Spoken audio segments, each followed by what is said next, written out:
चौथे दिन का जो है वित्त मंत्री जी की तरफ से आप लोगों के ब्रीफिंग के लिए स्वागत करते हैं और मैं रिक्वेस्ट करता हूं कि आज की ब्रीफिंग मैडम शुरू कर दी जाए।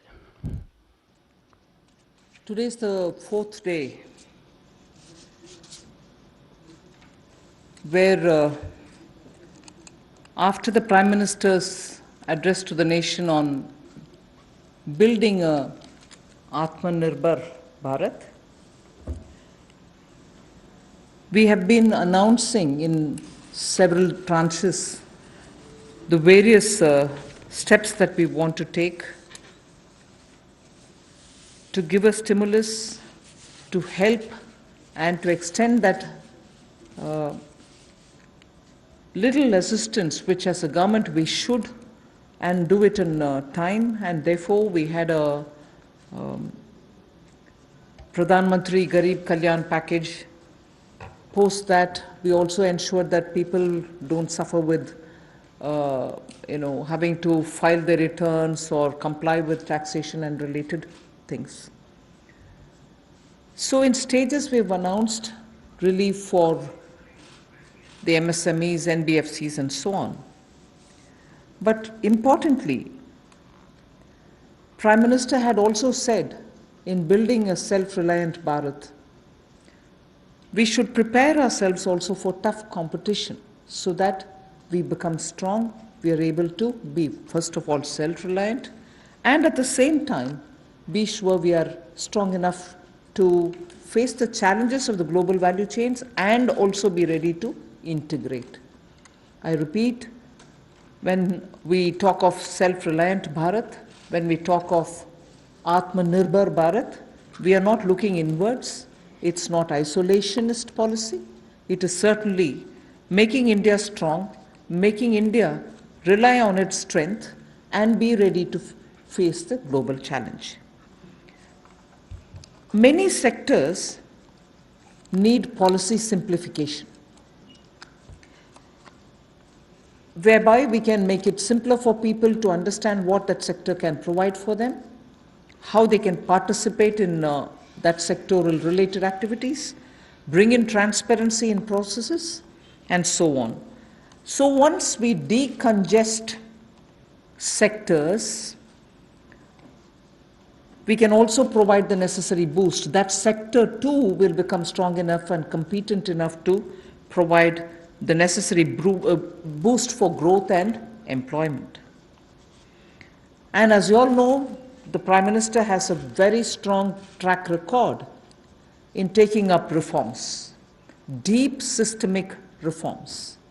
I'll just highlight those reforms which are worth recalling. And on those reforms, it was public knowledge and all of you all covered extensively the efforts that had gone to take everybody on board so that those reforms become everyone's reform. DBT, the direct benefit transfer. Today it's become very useful for us to be able to directly give money in the hands of people. GST, which had been pending for a very long time, all states were taken on board and GST brought in one nation, one market. IBC, companies waited for decades to have their insolvency related matters settled. Limited success was felt through the various other programs, schemes which existed, SARFAESI or BIFR and so on. Then the several steps which were taken for ease of doing business so that India becomes an attractive destination for investment. You also had the public sector banks reforms, not only just infusing some equity, but also making sure that they become professionally managed, although they are public sector banks, and performing well, but still they needed to have more professionalism, so that was also, and giving independence for them, because that's an area in which I would take extreme pride to say, between 2014 until today, you wouldn't have had one phone call going to any one of the banks saying, give this loan to my cousin or my whoever. No cronyism has been developed through the banks. Direct taxation reforms, Revenue Secretary is here. Most unexpected time, the country saw that a drastic step had been taken, drastic but in a favorable sense. Power sector reforms. Uday was a scheme which was brought in with a great sense of wanting to clean up that sector. It has its challenges, but it was a daring reform. Coal sector, and also water and irrigation. There are many such I can list, but Prime Minister Modi has been absolutely consistent in making sure reforms are taken up. So structural reforms are the focus of today's announcements. Today's announcements are focusing on structural reforms. The sectors in which these measures will be impacting are those sectors with these reforms which are going to be the new horizon for growth. And therefore, we see great potential in more investments which can be drawn with the reforms that we are announcing today. More production can be clearly marked, and certainly it will lead to a lot more employment possibilities.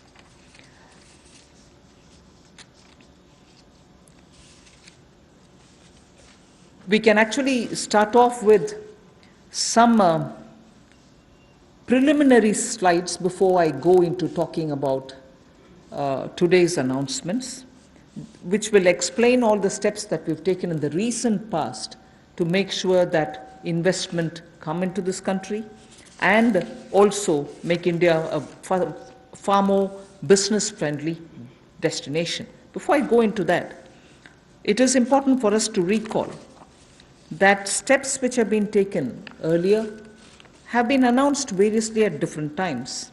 And because of the lockdown and because of COVID, I think time feels like as though it's been a long time since the budget was presented. It was only presented on 1st February.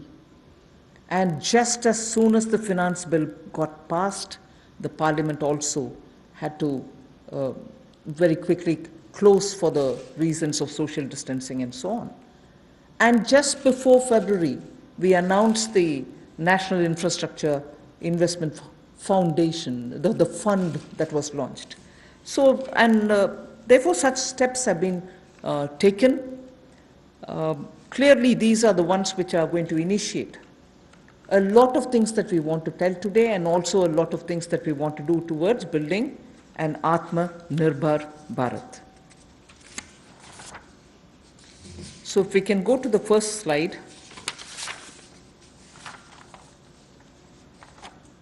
The policy reforms to fast-track investments. In the last couple of months, an empowered group of secretaries has been formed who also looked at project development, and project development cells were formed in various ministries. Ranking of states on investment attractiveness is also being worked out.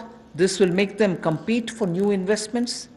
And promotion of champion sectors, such as the solar PV manufacturing and so on, the advanced cell battery storage research, these kind of activities are also being given a priority.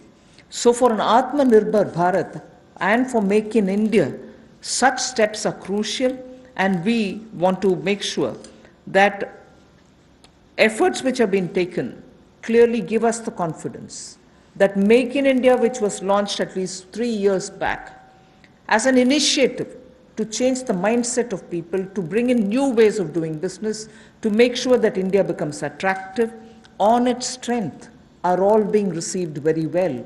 So today, if I look at Make in India for Atmanirbhar Bharat, the foundation was laid earlier, and many investors have found that India's market, size of India's market, the aspirational middle class, the rule of law which prevails, and also making sure the talent pool which exists in India makes India an attractive destination for producing for India and also for producing in India and exporting from India. So that is exactly what has been shown here, and incentive schemes are being given for these champion sectors. So we need to clearly understand the purpose with which, when we talk of Atmanirbhar Bharat, it is on all these steps building India's strengths.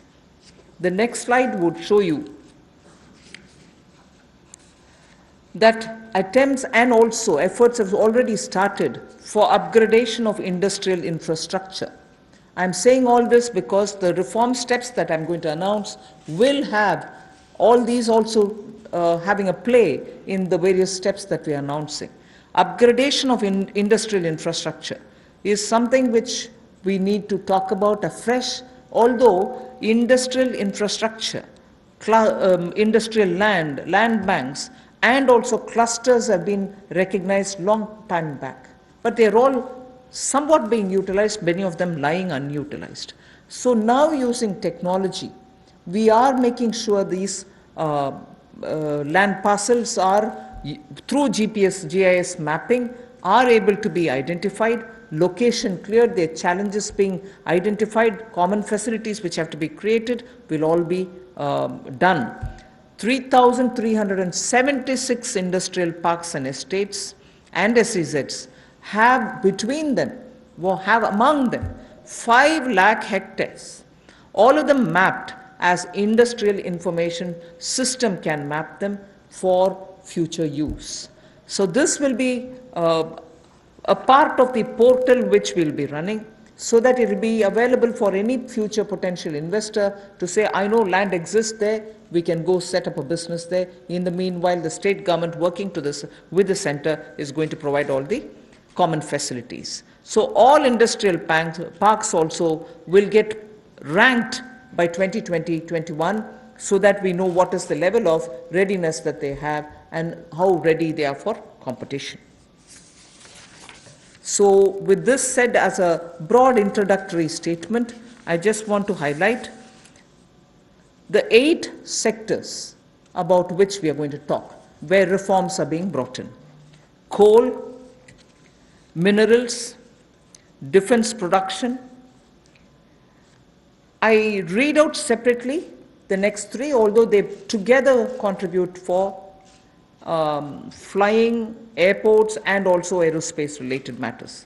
Airspace management, airports, MRO, which is maintenance, repair, and overhaul. So those 3 all go over to the civil aviation area. Distribution companies in the union territories, power distribution companies in the union territories. Space sector, where ISRO and others have been flag bearers for India. Atomic energy. So 8 sectors, but I will be showing you about 10 to 12 slides, all of them explaining each one of these sectors in detail. नमस्कार। आत्मनिर्भर भारत की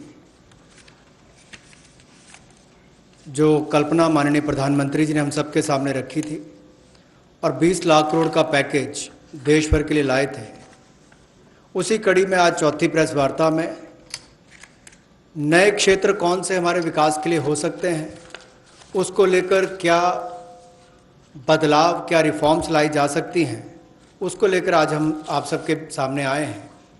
क्योंकि माननीय प्रधानमंत्री जी ने कई बार पहले भी कहा है, रिफॉर्म, परफॉर्म, ट्रांसफॉर्म, और उसी दिशा में सबसे पहला कदम है रिफॉर्म्स लाने का। पिछले कुछ दिनों में एमएसएमई सेक्टर हो या एग्रीकल्चर सेक्टर हो, इनकी परिभाषाएं चाहे एमएसएमई की हो, ये एसेंशियल कमोडिटीज़ एक्ट की हो, एपीएमसी एक्ट की बात हो, इनको बदलने से ही इतनी पॉजिटिव बातचीत पूरे देश भर में हो रही है। एक सकारात्मक सोच इन दोनों वर्गों में देश भर के करोड़ों लोगों के बीच में चल रही है। एक नया क्षेत्र या बाकी नए क्षेत्र, जिनकी माननीय वित्त मंत्री जी ने अभी बात कही कि 8 नए क्षेत्रों को लेकर आप सबके सामने आए हैं। ये भी कहा कि आत्मनिर्भर भारत को कड़ी प्रतिस्पर्धा के लिए तैयार रहना होगा, हर चैलेंज के लिए, चुनौती के लिए तैयार रहना होगा, और जहाँ जहाँ नीतिगत बदलाव चाहिए वहाँ वहाँ नीतिगत बदलाव लाने के लिए भी हम लोग तैयार हैं।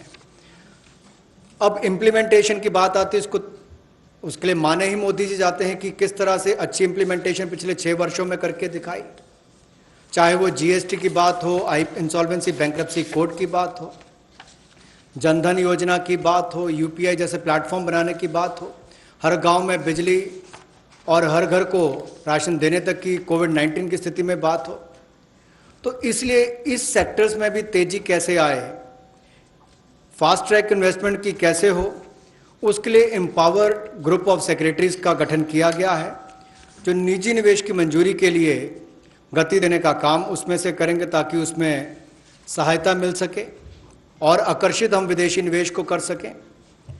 प्रत्येक मंत्रालय में प्रोजेक्ट डेवलपमेंट सेल बनेगा जो ये तय करेगा कि किस क्षेत्र में निवेश आ सकता है, कौन निवेशक हो सकता है, इनसे बातचीत करेगा और राज्यों से और केंद्र से बात भी करेगा ताकि निवेश करने वाले को कहीं पर दिक्कत ना आए।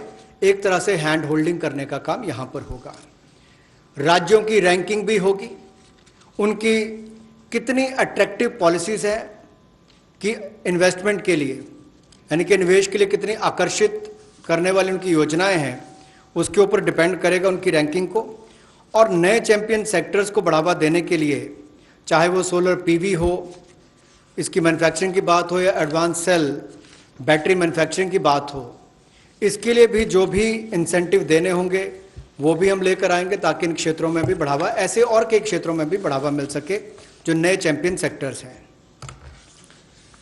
अब इंडस्ट्रियल इंफ्रास्ट्रक्चर की अगर बात करें, औद्योगिक बुनियादी ढांचे में उसके उन्नयन के लिए इस योजना को लाया गया है ताकि देश भर में जो लगभग 3,376 industrial park, industrial estate, SEZ, ये लगभग 5 लाख हेक्टेयर्स में फैले हुए हैं और इन सब की जानकारी आपको औद्योगिक सूचना प्रणाली यानी कि IIS पर मिलेगी, जिसकी GIS मैपिंग की जाएगी ताकि निवेश करने वाले को कोई दिक्कत ना हो। जो उसको बाद में दिक्कत आती थी ज़मीन से जुड़े मुद्दों को लेकर, वो भी दूर होगी। ज़मीन की उपलब्धता भी 5 लाख हेक्टेयर के लगभग जो इंडस्ट्रियल हमारे स्टेट्स हैं या हमारे पार्क्स हैं उनमें भी जो होगी, उसमें उनको लाभ मिलेगा। और इसीलिए इस योजना में बदलाव भी लाया गया है। इसको मिशन मोड पर, चैलेंज मोड पर किया जाएगा ताकि ज़्यादा से ज़्यादा निवेशकों को ज़मीन जल्द से जल्द उपलब्ध राज्यों में करवाई जा सके और इसके लिए कनेक्टिविटी में भी सुधार होगा और कॉमन इंफ्रास्ट्रक्चर जो है उसमें भी अपग्रेड करने का काम किया जाएगा। The first of the 8 sectors that I want to speak about is coal. There are 4 slides all speaking about the various steps, but I will run through about all the 4, even though the sequencing may be a bit different. We are bringing in commercial mining in coal sector. You know, coal, as all of you all know, coal is a government monopoly. That government monopoly is what is now being removed. Commercial mining of coal on a revenue sharing basis would help more coal availability and also more coal availability at market prices. So this will be far more efficient and more people can get to using it. Liberalized entries will be allowed for people to participate for a range of coal blocks, and for those who produce well before the deadline, incentives also will be given. But let's first understand, if India, which is the 3rd richest or which has the 3rd largest and 3rd large valued coal availability in its mines, in untapped mines, meaning it has the 3rd valuable deposit of coal, and we still import coal, and we still sometimes feel that the energy sector is suffering because raw material is not available.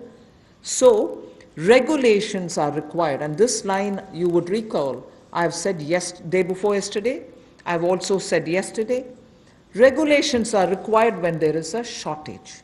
But this country has got abundant coal, and we've been regulating it, suffocating it from producing ample quantity of coal which will be required by the industry.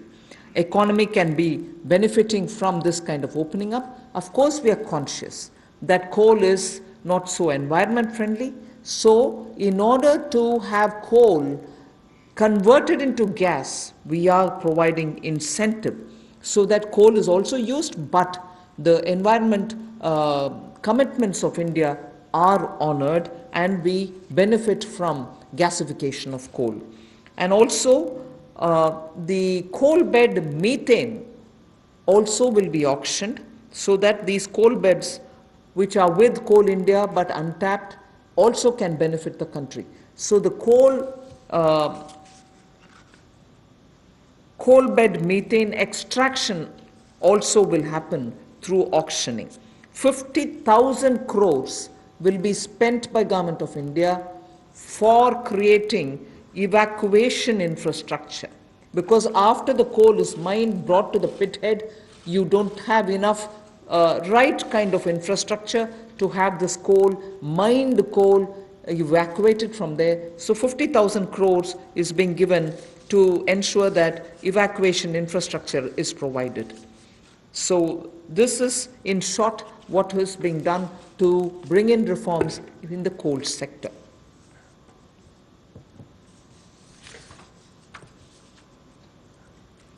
कोयला उत्पादन के क्षेत्र में आत्मनिर्भरता हमारी कैसे बने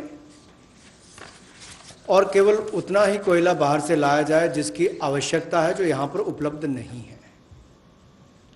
दुनिया के पहले 3 सबसे बड़े भंडारण क्षमताओं में जहाँ पर कोल ब्लॉक्स है, यानी कि जहाँ पर कोयला है, उसमें भारत आता है। उसके बावजूद हम शायद अपनी क्षमता का दोहन नहीं कर पाए जो हमारे पास उपलब्ध थी, और इसीलिए कुछ बदलाव इसमें किए जाएंगे ताकि इसमें जो प्रति टन पहले जितने रुपए मिलते थे उसकी बजाय अब राजस्व साझा करने की बात आएगी, उस पर जाया जाएगा। और जैसे पहले जो स्टील प्लांट चलाते थे, बिजली का उत्पादन करते थे, केवल उनको मिलता था। इसके लिए ओपन ऑक्शन भी होगी ताकि ओपन मार्केट में सेल कर सकें, ज़्यादा लोग इसमें आए, ज़्यादा इसका खनन हो सके, और इससे देश की अर्थव्यवस्था को और देश के उद्योग को भी बल मिलेगा। लगभग 50 ऐसे नए ब्लॉक्स खनन के लिए नीलामी पर आने वाले समय में उपलब्ध करवाए जाएंगे, और इसमें अपफ्रंट पेमेंट की सीलिंग होगी। कोई पात्रता के बड़ी कंडीशन जिसमें नहीं है इस तरह की, केवल उनको अपफ्रंट पेमेंट करनी है। और यही नहीं, इसके अलावा जो पार्शली एक्सप्लोर्ड थे हमारे खदान, उनको भी देने का काम किया जाएगा ताकि उनका भी खनन और किया जा सके और उसका लाभ भी मिले। कहीं ना कहीं आंशिक रूप से ये जो अन्वेषण हुआ था, अब इसको निजी क्षेत्र को देकर जल्दी उसमें और लाभ मिल सकता है, और प्लेयर्स आएंगे तो खनन ज़्यादा हो पाएगा।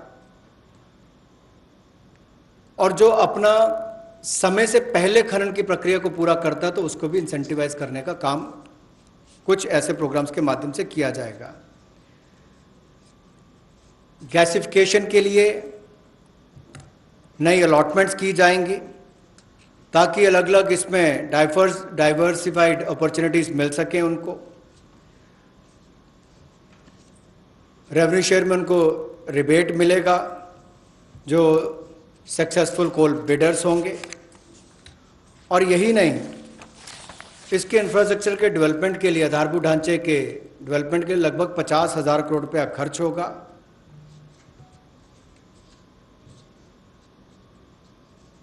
और ये जो कोल इंडिया लिमिटेड की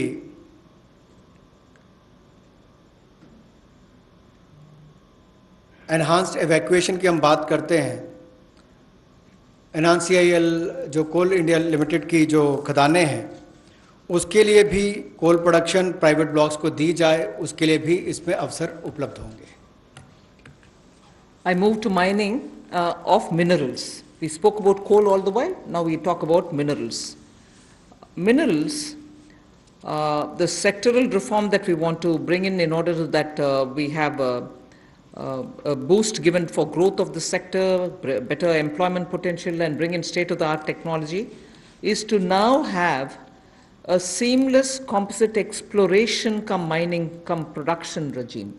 Earlier, somebody was doing the exploration, someone else had to again come and undergo the whole process of auction, bids and so on to start the mining, And then once the mining activity starts, the production is subsequent. All these were dealt with in separate silos. So now what is being suggested is to, for ease of everybody participating and also the stakeholders, a seamless composite exploration cum mining cum production regime is being brought in.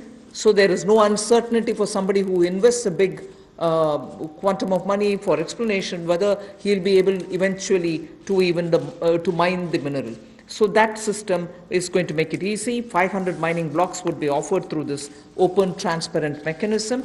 And if I take the example of aluminium, the way in which things had happened, the prevailing, by the prevailing setup, if somebody wants bauxite, which is a necessary raw material for aluminium, he had to go for an auction for bauxite. And then he would realize that he doesn't have enough power to generate, or power supply is erratic. Then he would turn around saying, can I have some coal from somewhere? If he doesn't get it, or if he doesn't have enough power supply, he ends up sitting with the raw material but not being able to produce aluminium. So many such people had left this country and gone and invested elsewhere because of these mismatched policy. So what we are now taking the example of aluminium telling you is joint auction of the necessary two, like bauxite and coal, will happen so that it can enhance aluminium industry's competitiveness and will help aluminium industry now to reduce electricity costs, because they would be given the coal, they can gasify it and then use it, or use it in the other way. So that is one major step that we want to take in order that the mineral sector is better facilitated.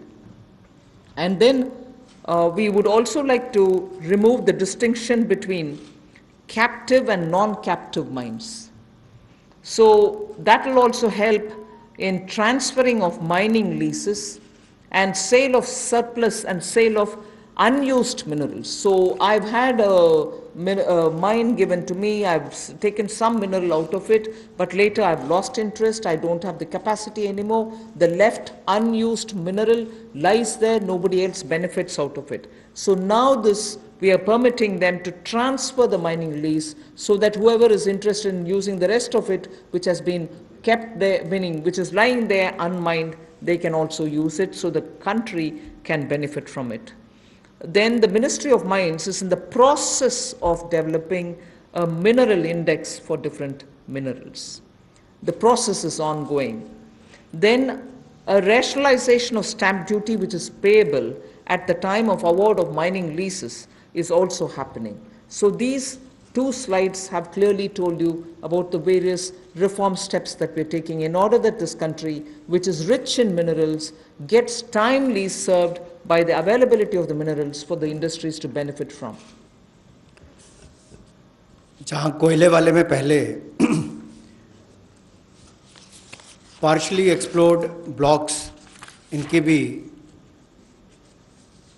Auction करने की option दी जाएगी ताकि उसकी exploration भी हो सके और उसकी प्रोडक्शन से भी उसका लाभ लिया जा सके। इसमें प्राइवेट सेक्टर की पार्टिसिपेशन को बल मिलेगा और इससे इस क्षेत्र को बढ़ावा मिलेगा। गैसिफिकेशन की जो बात की गई, इससे भी एक डाइवर्सिफाई करके क्लीन फ्यूल की तरफ जाने की बात अगर हम करें तो उसका भी लाभ मिल पाएगा। और इसमें भी लगभग इंफ्रास्ट्रक्चर की डेवलपमेंट के लिए 50,000 करोड़ रुपये का खर्च होगा। और यही नहीं, जो कन्वेयर बेल्ट वगैरह बनानी है रेलवे तक जाने के लिए, रेल हेड तक जाने के लिए 18,000 करोड़ रुपये का निवेश उसके ऊपर भी होगा, तो वो भी एनवायरनमेंट फ्रेंडली उस तरह के कदम उस पर उठाए जाएंगे, इससे भी उसको बल मिलने वाला है। और कोयले के क्षेत्र में एक बड़ा कदम है। कोल बेड मीथेन की जो बात करते हैं उसकी एक्सट्रैक्शन के लिए भी उसमें उनको अधिकार दिए जाएंगे। और ईज़ ऑफ डूइंग बिजनेस में उसमें भी इसकी सिंप्लीफिकेशन और की जाएगी ताकि माइनिंग प्लान को छोटा किया जा सके और 40% इसमें ऑटोमेटिक जो इंक्रीज है वो एनुअल प्रोडक्शन में देने का अवसर मिलेगा। और कंसेशन कमर्शियल टर्म्स में कहा जाए तो लगभग 5,000 करोड़ के इसमें वो भी होंगे। यही नहीं, इसके अलावा जो मिनरल सेक्टर में खनिज क्षेत्र में आपने जो संरचनात्मक सुधार लाने की बात कही है, उसमें भी seamless composite exploration cum mining production regime की हम बात करते हैं कि इसको लाएंगे और 500 माइनिंग ब्लॉक्स ये उपलब्ध करवाए जाएंगे और इसमें भी बॉक्साइट और कोल मिनरल ब्लॉक्स, इसकी जॉइंट ऑक्शन हो, नीलामी प्रक्रिया हो, इसको बल दिया जाएगा ताकि जो एल्युमिनियम इंडस्ट्री है इससे उसको लाभ मिलेगा। अपनी बिजली की जो लागत आती है उसको कम करने के लिए भी और एल्युमिनियम मैन्युफैक्चरिंग भी यहाँ पर ज़्यादा हो, इससे उसको बल मिलने वाला है। इससे जो हमारे खनन में उसको भी वृद्धि मिलेगी और रोजगार सृजन भी होगा और state of the art technology का भी इसमें उपयोग हो पाएगा। जी, मिनरल इंडेक्स बनाने की एक बात हमने यहाँ पर की है जिसको डेवलप किया जाएगा और स्टैंप ड्यूटी को रैशनलाइज किया जाएगा। उस समय जब वो अवार्ड की जाएगी माइनिंग लीसेस, उस समय उनको कर दिया जाएगा। We now move over to talking about defense production.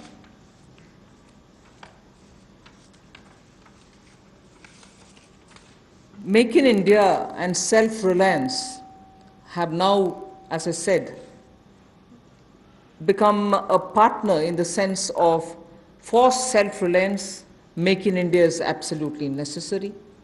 And particularly when you're talking about critical industries like defense, we need to be self-reliant where we really can be.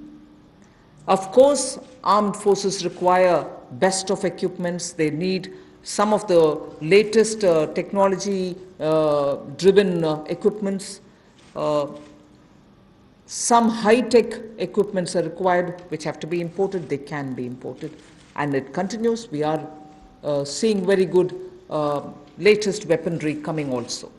But some of those which are being produced in India can be bought in India, and therefore we have now come to a conclusion that we shall notify. This is done with the consultation with the Department of Military Affairs.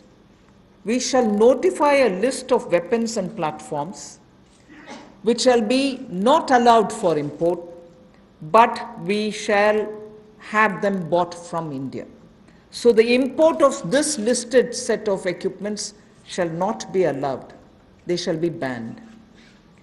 And every year this list will be increased because more capacities which come to be recognized, which meet the standards, which meet the defense standards, will be obtained from India. As they say, the defense is general staff qualitative requirements, the GSQRs for weapons and platforms will all be honored, but those list of items which get notified can only be purchased from India. Indigenization of some imported spares will also be given priority. For years we have been producing spares which are good enough for even those imported vectors, imported weaponry, imported platforms. Unless we are able to do that, the spares are also something which India probably can produce but are getting imported. So indigenization of imported spares. Then for all this, a budget provision, a separate budget provision will also be given for domestic capital procurement. So this is going to be something with which the defense can make sure that their import bill can come down. This is done in consultation with the Department of Military Affairs, and this will be an important step towards making sure that Indian producers of defense equipments which are absolutely meeting with the standards which the armed forces would want will be purchased from India. The next step in defense production related reform is to improve the autonomy, accountability and efficiency in ordnance supplies which are being made by the ordnance factories. And for this, we intend to corporatize ordnance factory boards. I like to emphasize here, corporatization is not privatization. It doesn't mean that the ordnance factory boards are going to be privatized. No, they're not being privatized. But corporatized they will be. We want them to be better managed. We also eventually hope that they will get listed in the stock market. Ordinary Indian citizens can also buy shares in them. And through that, we expect that the ordnance factory boards and their processes, decision-making, output, performance, all of them will be transparent for the Indian citizens. So ordnance factory boards will be corporatized, not privatized. I want to underline that, and I want media friends to please differentiate between corporatization and privatization. The next set of things about defense production is that FDI limits are being raised from 49% to 74%. Of course, it will have the security clearances and everything else, as always. And then we'll also have a mechanism established so that time-bound defense procurement processes happen. There will be a project management unit set up. Support will be given for contract management purposes. Then as I said earlier, a realistic setting for the general staff qualitative requirements, the GSQRs as they're known, of weapons and platforms will be made, because sometimes unrealistic quality requirements are established and quite a lot of time is spent in searching for suppliers who will meet all those requirements. You end up with just one supplier, and just buying it from one supplier is not permitted, and then you do the entire circle all over again. So realistic setting of qualitative requirements is something on which we'll place emphasis, and above all, overhauling of the trial and testing processes. Yes, we understand India is a country which has different climatic and geospatial requirements, tropical, coastal, Himalayan, high altitude, and everything else. But we still need to be far more efficient in trial and testing of procedures.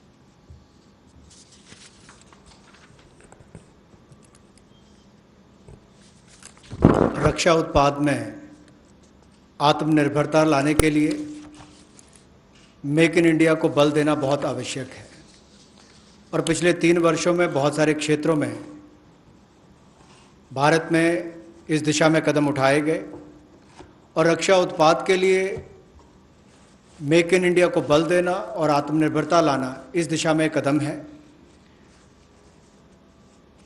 Weapons की list को notify किया जाएगा, platforms की list को notify किया जाएगा, और उन पर बैन लगाया जाएगा इंपोर्ट के लिए। हर साल इसके लिए अलग अलग टाइमलाइंस आती जाएंगी, ताकि वर्ष प्रति वर्ष भारत में हथियारों का उत्पादन यहीं पर हो और हम विदेशों पर कम निर्भर रहें। उस दिशा में एक कदम है। जो पुर्जे भी हमें इंपोर्ट करने पड़ते हैं, उसमें भी कमी लाने के लिए उनकी मैन्युफैक्चरिंग यहीं पर हो, भारतीय कंपनियों में उनका निर्माण हो, यहीं पे भारत में हो। और यही नहीं, इसके लिए सेपरेट बजट का प्रावधान भी किया जाएगा, जो डोमेस्टिक कैपिटल प्रोक्योरमेंट है उसके लिए।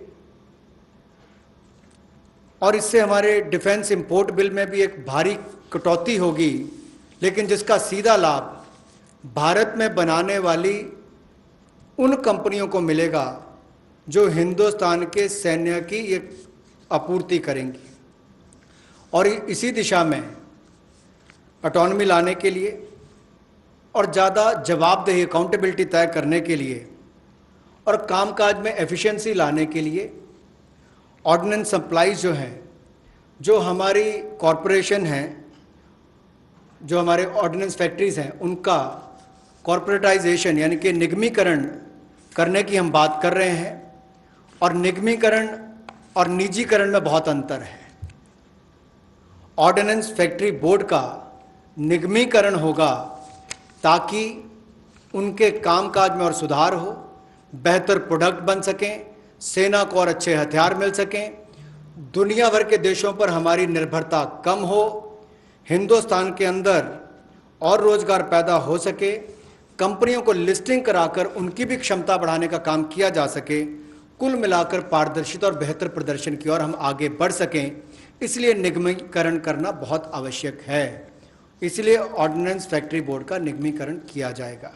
और दूसरा रिफॉर्म्स, जहां एफडीआई लिमिट है डिफेंस मैन्युफैक्चरिंग के क्षेत्र में, वो स्वचालित प्रत्यक्ष विदेशी निवेश के लिए 49% से बढ़ाकर 74% कर दी जाएगी। यानी कि automatic defence route, automatic FDI का जो रूट है उसके लिए 49% से 74% उसको कर दिया जाएगा लिमिट को। और time bound defence procurement process हमारा हो, इसके लिए त्वरित फैसले लेने का भी काम किया जाएगा। अनुबंध प्रबंधन के लिए प्रोजेक्ट मैनेजमेंट यूनिट का गठन किया जाएगा। और जो GSQRs हैं वेपन्स और प्लेटफॉर्म्स की, उसको भी व्यवहारिक बनाने का काम किया जाएगा। और जो हमारे प्रशिक्षण की प्रक्रियाएं हैं जिसमें बहुत लंबा समय, कई बार वर्षों तक लग जाते हैं, उसका जीर्णोद्धार भी किया जाएगा ताकि उसमें कम समय लगे और जल्दी प्रोक्योरमेंट करने का, ताकि टेस्टिंग समय पर हो जाए, ट्रायल्स हो जाए और हम समय पर उनका ऑर्डर कर सकें। The next three relate to civil aviation. I'll be fairly speedy about them. One relates to airspace management. The next relates to PPP and airports which are being given for management and maintenance. Then MRO hub. The three are put together relating to civil aviation. The first is the airspace management. Just to give you a background, only about 60% of the Indian airspace is freely available. And that's because airspace is fairly restricted for its use for civil purposes and defense purposes. This means that all these years, all these decades, we have been flying to some most destinations, not through the shortest route, but slightly longer routes, which means you're having more time in the air. This actually has to be rationalized. Optimum utilization of airspace is best, because after all the fuel spent is also something which we import. Huge bill goes for that. Finally the customer ends up paying more price for the flying, and for pilots it's a extra hour of flying or half an hour of flying. Above all, if we are able to optimally utilize the airspace and reach quickly, every one of our time is saved, and therefore now rationalization is going to happen. We will be able to get to our destination at the shortest possible time, thus saving travel time, thus saving fuel, thus saving also the pilot's flying time. This is an environment-friendly step, but having very big implication on India's fuel importable and also for civil aviation, which in India has biggest potential in growth. Civil aviation is up for a big leap. So the airspace availability through which the flying time is influenced is going to be better. That is one. The second that I'd like to tell you about is 6 more airports are for auction, and the Airports Authority of India shall do it on public-private basis, PPP basis. Additional investments also are likely to happen by private players in about 12 airports, which they are already holding, for better world-class facilities to be brought in. So majorly, airports in India will become far more with better facility and customer experience. This has financial implications to the extent not so much for the budget, but the AAI, the Airports Authority of India, will get a down payment of 2,300 crores, and also the first and second rounds of investments are expected to get 13,000 crores. So this is one step which will at a time increase better facilities and also make our airports a lot more worthy experience for the passengers. The third in this, because it's all pertain to civil aviation, is making India an MRO hub. This was mentioned also in the budget. Maintenance, repair, and overhaul of aircrafts is a big business. Most of the Indian aircrafts themselves go abroad to do their repair works, spend on parts there, and also come back for after the overhaul to India. But maintenance and repair and overall, India has all the capacities, manpower skills required, soft skills required, and also India can then be the center for many of the flights which go towards Southeast Asia, long distance to Australia, similarly westwards also. If we make sure that MRO's ecosystem is created in India, for which the tax regime has already been altered so that it favors setting up MRO in India, this is a major step that we want to make sure that India benefits from. And in this, not just civil aircrafts, but also defense aircrafts can also be benefiting from the MRO, which if we make India as a huge hub. Maintenance cost for all airlines will come down, and that again will have a ripple effect on the passengers. The travelers can probably pay less after that. So these are three put together reforms for the civil aviation sector. Civil aviation sector को लेकर जो 3 बड़े कदम हैं, हम सबको पता है समय की बहुत कीमत है और हर व्यक्ति के समय को बचाने का प्रयास किया जाए। इसके लिए हवाई क्षेत्र में, यानी कि जो हवाई जहाज से उड़ते हैं उनके लिए अगर कुल मिलाकर देखा जाए तो मात्र 60% भारतीय हवाई क्षेत्र जो है वो नागरिक विमानों के लिए उपलब्ध है। इसलिए भारतीय नागरिक विमानों को लंबे रास्ते लेने पड़ते हैं, जिसमें लोगों का समय भी जाता है, फ्यूल भी ज़्यादा कंज्यूम होता है। अब भारतीय हवाई क्षेत्र की इस पाबंदी को और सरल और जो हम सुगम बनाएंगे, जिससे नागरिक विमानों के लिए कम समय लगेगा और वो ज़्यादा दक्ष बन सकेंगे। मिलिट्री अफेयर विभाग के साथ समन्वय करके इसको 2 महीने के अंतर्गत सुलझा लिया जाएगा और अवसर उपलब्ध करवाए जाएंगे। इससे विमानन क्षेत्र को 1000 करोड़ रुपए का फ़ायदा होगा, जिससे सीधे तौर पर अगर आप देखें तो एयर टर्बाइन फ्यूल वो बचेगा, तो हमारा इंपोर्ट बिल भी कम होगा, लोगों का समय बचेगा, एनवायरनमेंट बचेगा, पर्यावरण को बचेंगे और समय कम लगेगा। ये एनवायरनमेंट फ्रेंडली इनिशिएटिव भी हमारा है और एयर स्पेस की मैक्सिमम यूटिलाइजेशन भी हो सकेगी। दूसरा, हवाई अड्डों पर अच्छी सुविधाएं और कैसे मिले, इसके लिए वर्ल्ड क्लास एयरपोर्ट्स पीपीपी के माध्यम से, प्राइवेट पार्टनरशिप के माध्यम से कैसे हो। एयरपोर्ट अथॉरिटी ऑफ इंडिया ने ये सार्वजनिक निजी साझेदारी के तहत 6 में से 3 हवाई अड्डों का अनुबंध प्रदान किया है और इसमें से जहां पहले 540 करोड़ रुपया आता था प्रतिवर्ष, अब 1000 करोड़ रुपया आता है। और इसके अलावा एयरपोर्ट अथॉरिटी ऑफ इंडिया को डाउन पेमेंट भी लगभग 2300 करोड़ रुपए की मिलेगी। ये एनुअल रेवेन्यू जो 6 एयरपोर्ट्स का है, और 6 और एयरपोर्ट्स को आइडेंटिफाई किया गया है दूसरे राउंड की बिडिंग के लिए। इसका बिड प्रोसेस भी जल्द शुरू कर दिया जाएगा। अतिरिक्त निवेश जो हम इस प्राइवेट प्लेयर्स के माध्यम से देख रहे हैं निजी क्षेत्र में, ये 12 हवाई अड्डों में पहले और दूसरे चरण में लगभग 13,000 करोड़ रुपए का आएगा। 13,000 करोड़ रुपए का निवेश पहले और दूसरे चरण में 12 हवाई अड्डों में आएगा और 6 और एयरपोर्ट्स के लिए भी जल्द ही तीसरे राउंड में बिडिंग की प्रक्रिया, नीलामी की प्रक्रिया शुरू हो जाएगी। एक और क्षेत्र है जो मेंटेनेंस, रिपेयर, ओवरऑल की बात करते हैं। जैसे गाड़ियों की रिपेयर तो लोकली हो जाती है, लेकिन हवाई जहाज़ों का इंजन हो, बाकी स्पेयर्स हों, इसकी रिपेयर चाहे सिविल एविएशन के हों, नागरिक विमान हो या मिलिट्री के हों, उनमें से भी ज़्यादातर विदेश में जाकर रिपेयर होते थे।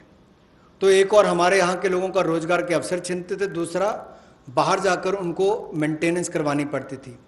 अब उसके लिए भी टैक्स रेजिम में बदलाव किए गए, उसमें एमआरओ का लिए इकोसिस्टम बनाया गया जिसको रैशनलाइज किया गया है। इससे लगभग जो 800 करोड़ से लेकर 2000 करोड़ रुपया 3 वर्षों में एयरक्राफ्ट के कंपोनेंट्स की रिपेयर के लिए या एयरफ्रेम की मेंटेनेंस के लिए जो खर्चा होता है उसमें भी बचत होगी और वो काम यहीं पर मिलना शुरू हो जाएगा हिंदुस्तान के अंदर। और जो मेजर इंजन मैन्युफैक्चरर्स हैं वो भी अपने इंजन रिपेयर फैसिलिटीज़ को यहाँ पर भारत में लानी शुरू करेंगे और डिफेंस और सिविल सेक्टर को कन्वर्ज करके भी हम लोग इस सेक्टर को बढ़ावा दे सकते हैं। उस दिशा में कदम उठाए जाएंगे ताकि जो कॉस्ट है एयरलाइंस की या हमारे डिफेंस की वो भी कम आए, उस दिशा में कदम है। I move to talking about the next reform step. The power distribution companies in union territories shall be privatized. And that is likely to be also, it will be in line with the tariff policy which is soon to be announced. The tariff policy reform will of course talk about consumer rights. The inefficiencies of DISCOMs will not become a burden on consumers. DISCOMs will ensure adequate power. The standard of service that they provide will improve, and they will promote industry better by providing open access. Sustainability is an issue with power sector. We want to be sure that timely payments to the GenCos happen. You are aware that 90,000 crores have been given this time because DISCOMs were not able to pay or service their dues to the GenCos. Such disruptions or ups and downs should be avoided, and DBT also for subsidy receiving beneficiaries will be given directly, and smart prepaid meters will be set up, about which I had mentioned in the budget also. So tariff policy coming into place will also see one more major step, in that in the union territories we shall make sure that the DISCOMs are privatized. Suboptimal performance of power distribution and supply can never be in favor of the customer. So that is as regards power sector reforms.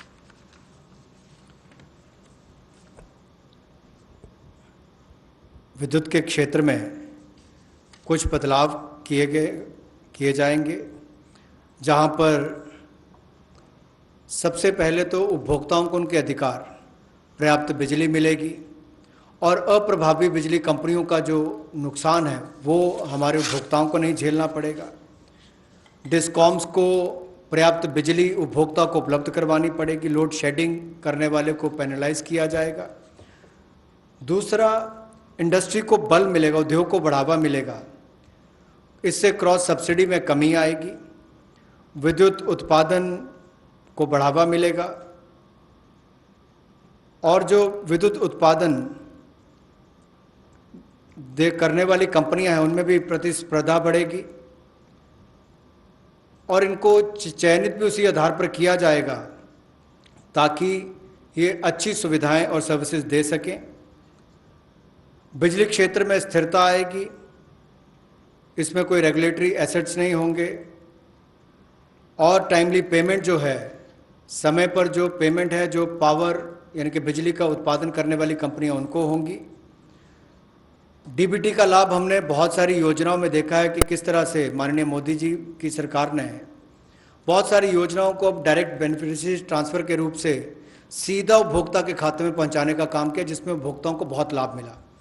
तो यहाँ पर भी subsidy DBT के माध्यम से और smart prepaid metres लगाने का काम किया जाएगा ताकि किसी के साथ कोई धोखाधड़ी ना हो सके और उसका भी लाभ मिलेगा। इसके साथ साथ जो वितरण है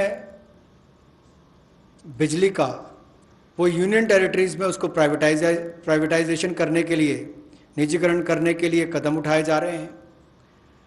इस पे जो सब ऑप्टिमल परफॉर्मेंस इनकी पावर डिस्ट्रीब्यूशन कंपनीज की आ रही है और जो सप्लाई में भी कमी रहती है उसमें भी सुधार होगा। और इसमें जो पावर डिपार्टमेंट और यूटिलिटीज़ हैं, यूटीज़ में इनका निजीकरण किया जाएगा। इससे बेहतर सर्विसेज को बल मिलेगा, जैसा मैंने अभी आपको कहा।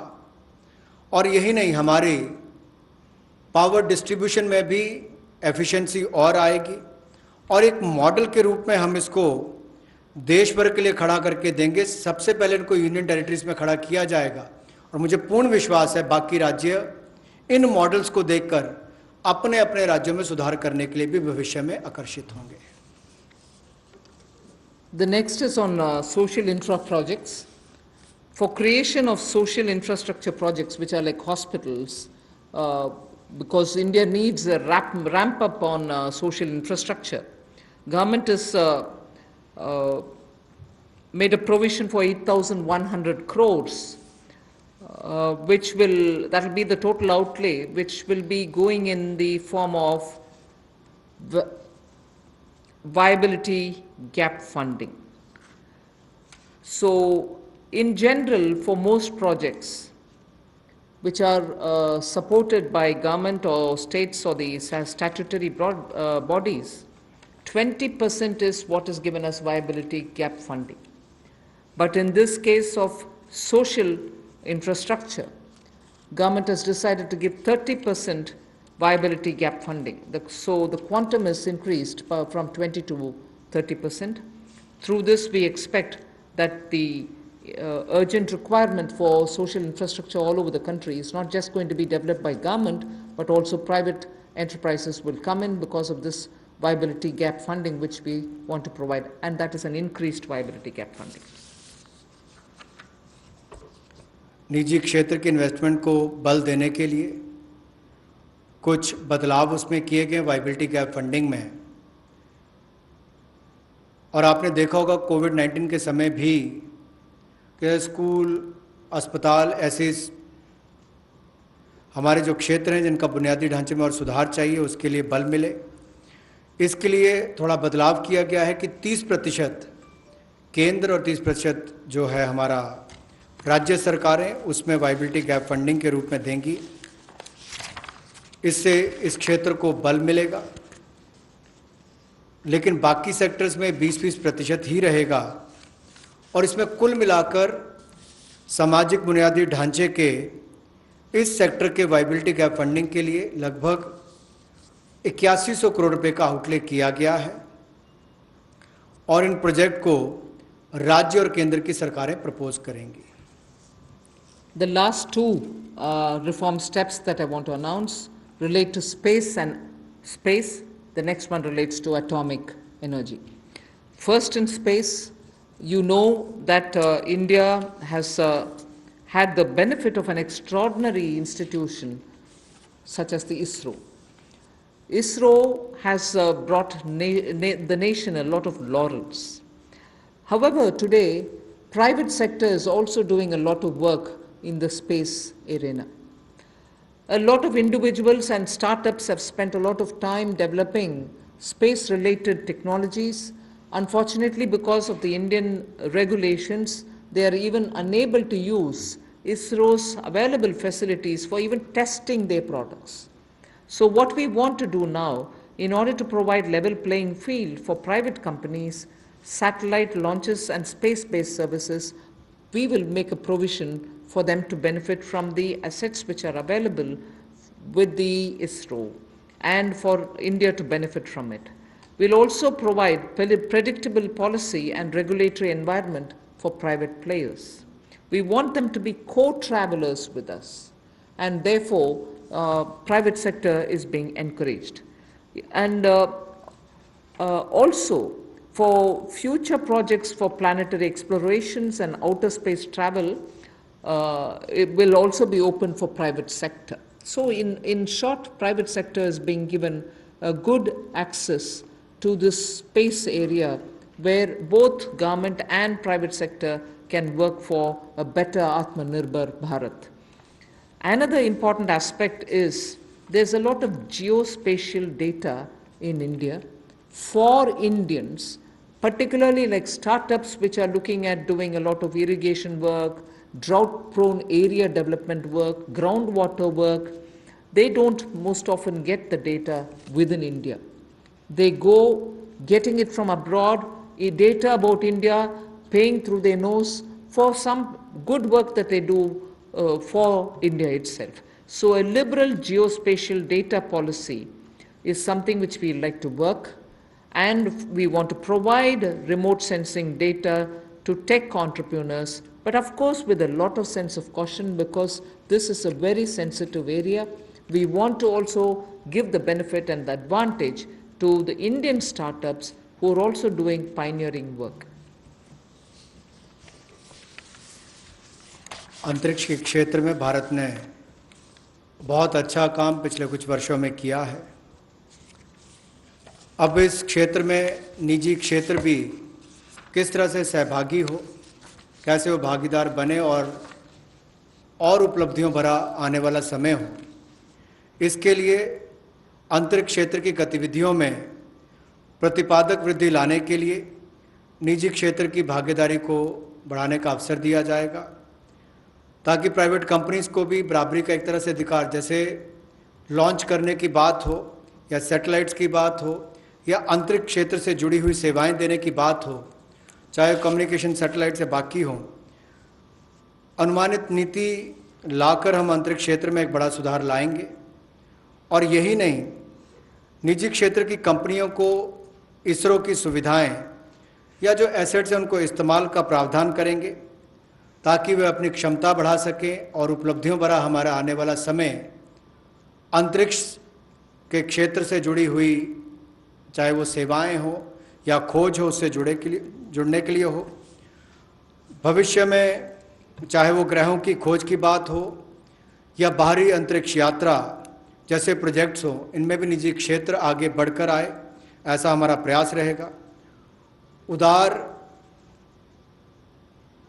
जियोपॉलिटिकल डाटा पॉलिसी हम लेकर आएंगे रिमोट सेंसिंग डेटा के लिए, ताकि टेक्नोलॉजी एंटरप्रेन्योर्स, विशेष तौर पर स्टार्टअप्स जो इस पर काम करते हैं, उनको विदेशी कंपनियों पर निर्भर ना रहना पड़े, वो इस दिशा में बड़े कदम उठा सकें। इस दिशा में कदम उठाए जाएंगे और पॉलिसीज पर लाई जाएंगी। The last step for today under the set of reforms that we are announcing is related to atomic energy related reforms. There shall be a research reactor in PPP model which will be established only for the production of medical isotopes. Now, medical isotopes are increasingly used in cancer treatment. In fact, India has earned a lot of goodwill from very many countries which had India supply them these isotopes. So absolutely for promoting welfare of humanity through affordable treatment for cancer and other diseases, we shall be establishing a research reactor in PPP mode, and that will produce medical isotopes. The next is establishing facilities in, again, PPP mode.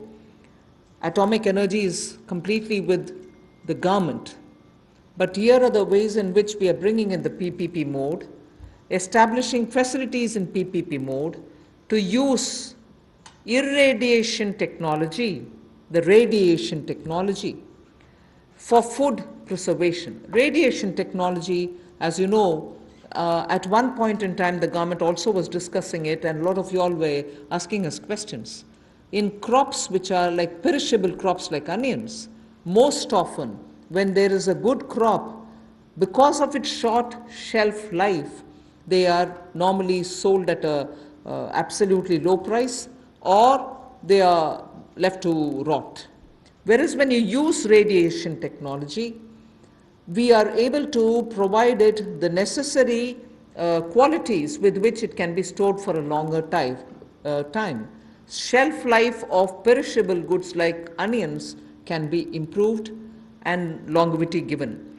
This is something on which technology development cum incubation centers being established now will also set up a kind of synergy between research facilities and tech entrepreneurs who can develop such technologies which will be used for very many daily use matters such as vegetables and fruits preservation and so on.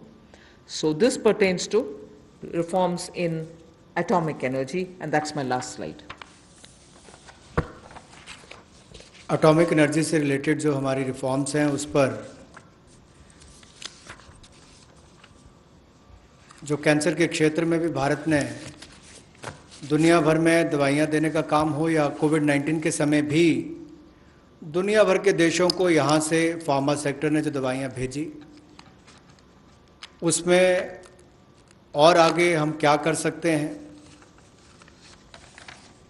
Medical isotopes का उत्पादन करने के लिए PPP mode में research reactors का स्थापना करेंगे और इससे मानवता की सेवा को और बल मिलेगा। और भारत में जो कोविड-19 के समय हो या कैंसर की ट्रीटमेंट के लिए भी इससे पहले लगातार दुनिया भर के देशों को यहाँ से मेडिसिन देने का काम किया हो, उस दिशा में भी हम कदम आगे बढ़ा सकें। पीपीपी मोड में जहाँ फैसिलिटीज़ देने की बात है, वहीं पर पिछले कल हमने कहा था टॉप से टोटल, टोमेटो, ऑनियंस, पोटैटो से टोटल यानी कि सभी सब्जियों के लिए 500 करोड़ रुपए का जो हम प्रावधान 6 महीने के लिए लेकर आए थे कि पेरिशेबल गुड्स सड़गल ना जाएं, उनको भंडारण की क्षमता हो, तो उस दिशा में भी और काम हो सके और फैसिलिटीज़ बना सकें। तो उसी लिए ये पीपीपी मोड में एकीकृत खाद्य संरक्षण केंद्र हम लोग विकिरण टेक्नोलॉजी यानी कि इरेडिएशन टेक्नोलॉजी के माध्यम से बनाएंगे ताकि हमारे कृषि क्षेत्र को भी इससे बल मिल सके और भंडारण की क्षमताओं को भी इसका लाभ मिल सके। इसके अलावा जो दुनिया भर में भारत के युवाओं ने स्टार्टअप्स के माध्यम से भारत का नाम रोशन किया है, दुनिया के अग्रणी देशों में भारत को लाकर खड़ा किया, ये भारत के युवाओं की एक बहुत बड़ी उपलब्धि है। उसी दिशा में ये स्टार्टअप के रोबस्ट इकोसिस्टम को हम न्यूक्लियर सेक्टर के साथ जोड़ने जा रहे हैं ताकि टेक्नोलॉजी डेवलपमेंट कम इंक्यूबेशन सेंटर्स को सेटअप किया जा सके, इनकी सिनर्जी हो हमारे रिसर्च फैसिलिटीज़ और टेक्नोलॉजी एंटरप्रेन्योर्स के बीच में। एक बहुत बड़ा कदम है इस दिशा में कि एक नया क्षेत्र हमारे देश के युवाओं को अपनी प्रतिभा दिखाने के लिए मिलेगा। स्टार्टअप्स के माध्यम से उन्होंने दुनिया भर में भारत का नाम रोशन किया है, उससे बल मिलेगा और निश्चित तौर पर इससे आगे बढ़ने के अवसर मिलेंगे। और वहीं पर टॉप से टोटल में हमें टेक्नोलॉजी का लाभ भी किसानों के लिए और भंडारण क्षमता के लिए मिलेगा। बहुत बहुत धन्यवाद। धन्यवाद। Friends, we can take some questions, otherwise 12.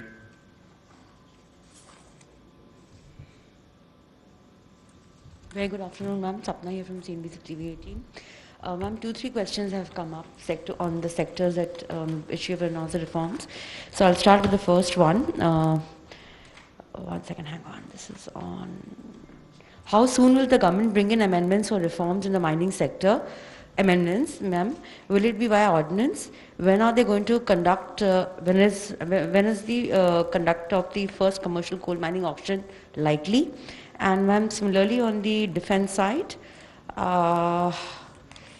on defense FDI, access to modern technology is a condition for defense FDI above 49%. Now that FDI cap is being increased, will the condition of access to modern technology done away with for FDI up to 74%? These 2 questions. And ma'am, one broad question also that's doing the rounds. People are asking that, what about the demand side measures to contain the COVID pandemic, ma'am, the after effects? Thank you, ma'am. Well, I would only say on coal-related issues, when is the auction going to happen? When are you going to bring the, legislative amendments? Are you going to do it by ordinance? We intend doing it at the earliest. I do not want to get into details of when, how, and so on. But the intent has been very clearly expressed here. Action will soon follow. That's about coal. And defense production, defense FDI-related issues, the ministry concerned will come up with the detailed answers. Not just answers, but also the notification stating how that is going to work out. We've given broadly the items on which reform steps are being announced today. That's a second.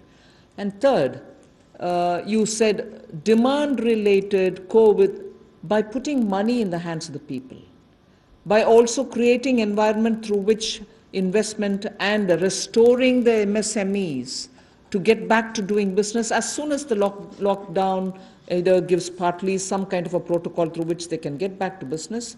We hope that people will get back to doing something and earn their living. So these are definitely also steps through which more money is in their hands. I know I'm talking again about refunds, which is their money, people's money, but that is also being pushed out so soon instead of spreading it over the next couple of months so that people can have money in their hands again. Those taxation amounts which they have to pay, we are saying, all right, don't pay now, you pay later. That's money in their hands.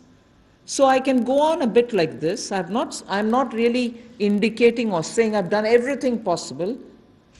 We are trying to help people so that they can have money in their hands now, and that is definitely going to help in boosting demand. 114. Madam नमस्कार, महावीर सिंह बोल रहा हूँ PTI भाषा से। आपने किसानों के लिए हाल में कई घोषणाएं की हैं, किसानों को उनकी उपज का अच्छा दाम मिले, उनको अपनी पसंद के बाज़ार में माल बेचने की सुविधा मिले।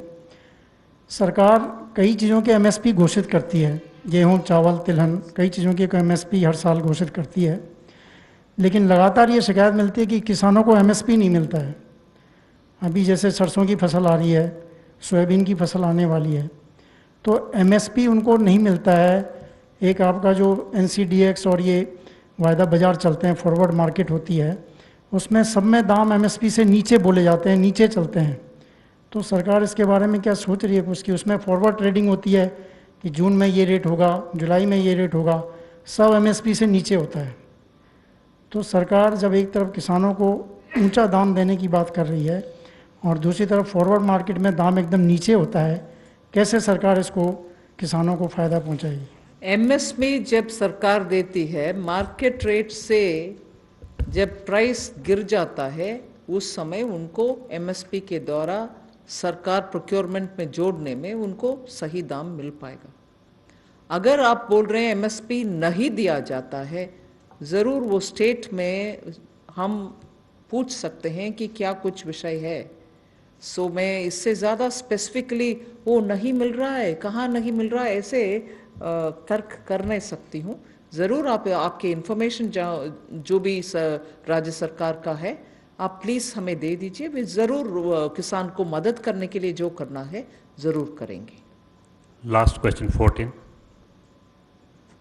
Ma'am, two things. Timsi this side from CNBC TV 18. Firstly, you referred today.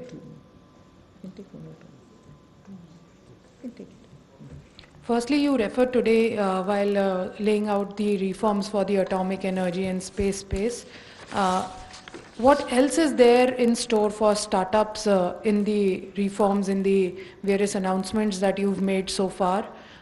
Does the MSME package that you had earlier announced, where 3 lakh crore rupee fund was announced, is that also applicable for startups? Of course. And secondly, you also spoke about the taxation benefits given to the MRO industry. Is it the GST reduction that was done recently that you are referring to, or is there something new under the taxation reforms, or reduced taxation is what you are wanting to say for the MRO industry? All right. Yes, the provisions extended for MSMEs will also be applicable for startups. They are small. They can benefit from it. And on the MRO taxation, yes, Revenue Secretary, you can please. About the MRO, the problem that MRO industry used to face is, because the aircraft could fly to any country in the world and get their repair and overhauling done. And India, we have a very promising civil aviation sector. So we want that the MRO industry should be located in India, and as much repair and other things should be done within the country. One problem that used to face is that the competitiveness in terms of GST. The GST rate used to be 18%. So in the GST Council meeting held on March 14th, The rate has been brought down to 5% with full input tax credit. And that is something, which the MRO industries, that will make the MRO industry very, very competitive. There were also some other issue where some foreign airlines, if they had placed some maintenance work to some other country and they had set up their unit inside India, they were also facing certain difficulty. That also has been taken care of. Madam, online question है. Middle class is still expecting package for them. Will the middle class will also get a similar package which we have given to the agriculture sector and the farmers? This is As and when we are coming up with the package, we are announcing. 33.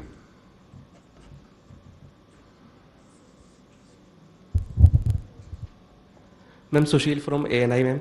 Ma'am, in the light of announcements for airline industry, will there be any direct help be given to struggling Indian private carriers too, ma'am?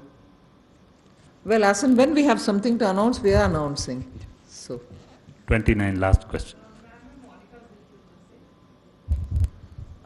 Ma'am Monika ji business ma'am मेरा सवाल है कि जो middle class salaried लोग हैं specially जो tourism sector hospitality और aviation में हैं उनकी सैलरीज भी नहीं आ रही हैं अभी साथ ही वो इंस्टॉलमेंट पे कर रहे हैं तो क्या मॉरेटोरियम ड्यूरेशन बढ़ाने को कोई प्रपोजल है क्योंकि वो उसका बेसब्री से इंतज़ार कर रहे हैं हालांकि आपने एनुअल रिटर्न फाइलिंग में एक्सटेंशन दी है पर साथ ही उनको कुछ टैक्स रिलीफ मेजर्स वगैरह भी वो आपसे एक्सपेक्ट करते हैं